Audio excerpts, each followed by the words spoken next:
Hello friends, recently on 29th December, India-Australia trade pact came into effect.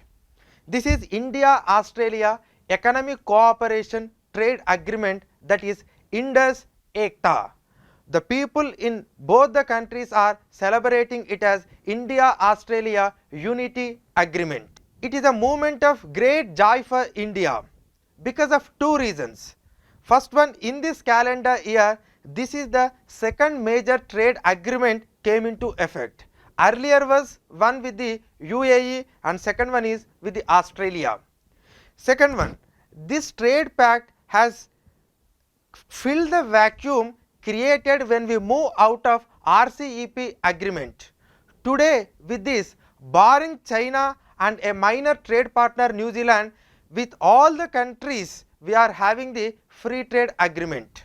With this agreement, 98% of Indian exports by value is having a duty-free access in Australian market.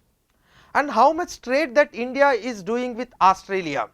Australia is the 10th largest trade partner of India.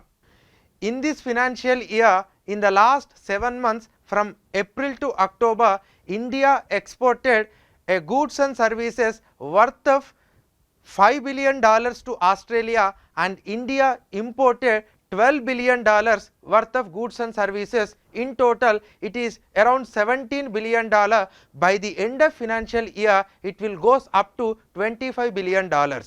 And this trade agreement covers various areas like gems, jewellery, leather, textile, chemicals and pharmaceutical. The main important aspects of this agreement. 1.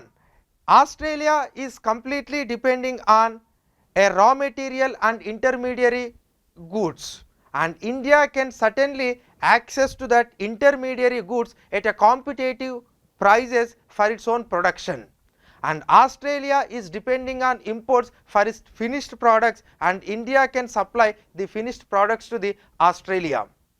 And this FTA agreement has agreed to eliminate the double taxation of